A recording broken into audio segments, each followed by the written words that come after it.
The catastrophic vision. Egypt wants to flood the Sahara Desert with Mediterranean seawater. Create a lake bigger than Lake Ontario.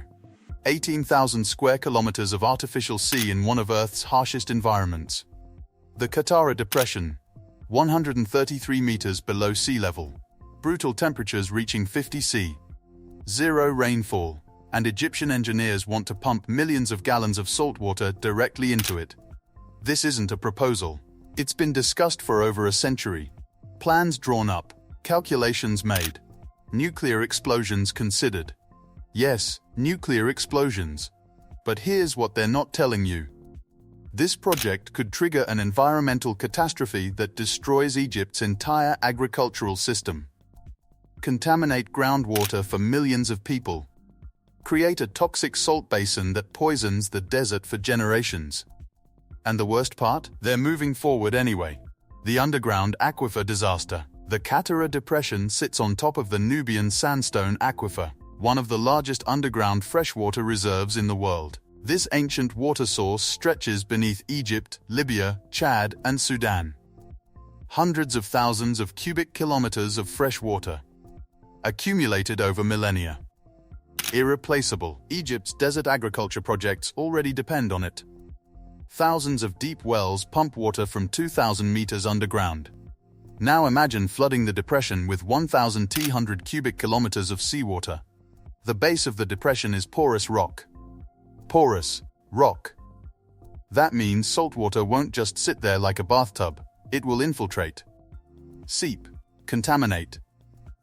Saline water will leach into the aquifer at catastrophic rates. Scientists have already confirmed this risk. The infiltration would be irreversible. Once salt contaminates an aquifer, you can't remove it. You can't filter it. You can't fix it. Millions of Egyptians rely on this groundwater. Not just for drinking, for irrigation. Egypt's food security depends on desert farming projects like Toshka and Sheikh Zayed. These projects pull water from the Nubian aquifer, contaminate the aquifer with salt water, and those projects die. Fields turn white with salt, crops wither. Wells become useless. But Egyptian planners dismiss this concern. They say the benefits outweigh the risks. The salt apocalypse. Let's talk about what happens when you create an 18,000 square kilometer salt lake in the desert. Temperatures in Qattara reach 50 C regularly. Extreme heat causes massive evaporation. Engineers celebrate this. They say evaporation creates continuous water flow for hydroelectric power. But they're ignoring the horror show that creates on the ground. As water evaporates, salt concentrates, the lake doesn't disappear. It becomes a hypersaline toxic basin. Dead sea levels of salinity. Higher even. The salt doesn't vanish. It accumulates, crystallizes, spreads. Wind carries salt particles across hundreds of kilometers. Salt storms. These microscopic salt crystals settle on agricultural land, on the Nile Delta, on cities. Egypt's breadbasket, the Nile Delta, sits only 300 kilometers from Qattara. Prevailing winds blow directly from west to east, from Qattara toward the Nile. Salt deposition will increase soil salinity across Egypt's most productive farmland. Farmers already battle salinization from irrigation. This would accelerate the process exponentially. Wheat, rice, cotton. Egypt's primary crops are sensitive to salt. Even small increases in soil salinity reduce yields by 20–30%. Large-scale contamination? Complete crop failure. And here's the terrifying part. Salt accumulation is permanent. Once soil becomes salinized, reclaiming it takes decades. Sometimes it's impossible. Egypt imports 60% of its wheat already. 120 million people depend on food imports. Damage the agricultural system further, and Egypt faces famine. But the Egyptian government insists the economic benefits justify the environmental cost. The oasis death sentence. The Western Desert contains fragile oases. Siwa, Bahariya, Farafra, Dakhla, Karga. These aren't tourist attractions, they're lifelines. Communities have survived there for thousands of years, sustained by underground springs and careful water management. These oases depend on the same groundwater system Qattara would contaminate. Saltwater infiltration would poison the springs. Slowly at first. Then, catastrophically, the oases would die. Not metaphorically. Literally. Palm groves would wither. Date production would collapse. Wells would turn brackish. Thousands of people would be displaced. Communities erased. And there's no reversal. No cleanup. No mitigation. Environmental scientists have warned about this for decades. But Egyptian authorities argue these oases are already under stress from climate change, so why not sacrifice them for the greater good? That's the actual argument, the nuclear madness. In the 1970s, German engineer Friedrich Basler proposed using nuclear explosions to dig the canal. Not conventional explosives, nuclear bombs, 213 nuclear charges, each with 1.5 megaton yield. 100 times more powerful than Hiroshima. The plan was simple: detonate the bombs underground, create a massive trench, let seawater flow in. Basler calculated this would be cheaper than conventional excavation. The radioactive fallout? That was considered acceptable. Evacuation of 25,000 residents. Permanent contamination of the blast zone. Regional nuclear disaster. All deemed worth it for cheap canal construction. Military experts immediately identified the insanity. Nuclear explosions near the Mediterranean would create radioactive dust clouds affecting Egypt, Libya, Israel, and southern Europe. Groundwater contamination from nuclear material. Unpredictable geological consequences. The canal could collapse. Or worse, trigger seismic activity. The Qattara Depression sits in a geologically active zone. But Basler insisted the project was feasible. The Egyptian government seriously considered it. Only international pressure and the limited test ban treaty stopped it. Yet the fact that nuclear excavation was seriously proposed shows how desperate and reckless the project always was. And today, they're still planning it, just with conventional methods. The climate chaos. Proponents claim the artificial sea will improve the climate, increase humidity, reduce dust storms, create green belts. This is fantasy. Creating a massive evaporative salt basin won't improve anything. Increased humidity in a salt environment means increased salt aerosols in the atmosphere. Salt rain. Precipitation carrying dissolved salt. Falling on farmland, on infrastructure, on cities. Corrosion of buildings accelerates. Metal structures rust faster. Concrete degrades. Agricultural land becomes increasingly saline with every rainfall. The improved climate becomes a toxic feedback loop. And the dust storms won't stop. They'll worsen. The dried salt flats around the lake's edges will create massive salt dust sources. Wind erosion lifts salt particles into the atmosphere. These storms would be more damaging than regular sandstorms. Salt dust penetrates deeper into lungs, damages vegetation more severely, corrodes everything it touches. Look at the Aral Sea disaster. The Soviet Union diverted rivers feeding the Aral Sea for cotton irrigation. The sea shrank by 90%. Left behind toxic salt flats. Salt storms from the dried seabed now affect areas 500 kilometers away. Infant mortality spiked.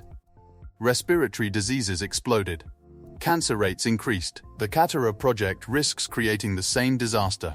Intentionally. The energy lie. The entire project is justified by energy generation. 6,000 megawatts of hydroelectric power. Clean energy. Grid stabilization. Sounds impressive. Until you look at the actual numbers. Egypt's peak electricity demand hit 39.5 gigawatts in July 2025. Qattara would provide 6 gigawatts, about 15% of current demand. But Egypt's demand is growing 7% annually. By the time Qattara becomes operational, optimistically 15-20 years, demand will have more than doubled. The project would provide maybe 8% of future needs. And that's assuming everything works perfectly. Which brings us to the real problem. Continuous generation requires continuous evaporation. Evaporation rates vary seasonally. Winter evaporation could drop by 40–50%. Power output fluctuates wildly. The pumped storage solution, building upper reservoirs, requires massive additional construction. More environmental damage. More cost. More complexity. And here's the kicker.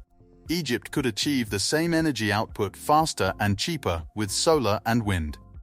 Egypt has some of the best solar resources in the world. The Benban Solar Park generates 1.8 gigawatts. Cost, $4 billion. Construction time, 3 years. Qattara, estimated cost, $30–50 billion. Construction time, 15–20 years. You could build 10 Benban-scale solar projects for the same money. Generate 18 gigawatts. No environmental catastrophe, no groundwater contamination. But solar doesn't have the same prestige, the same national pride. Egypt wants a megaproject. Something visible from space. Something historic, even if it destroys the country's environment. The Mediterranean impact. Nobody's talking about what happens to the Mediterranean. Pumping water from the sea into Qattara creates continuous outflow. Engineers estimate 500–700 cubic meters per second of continuous flow.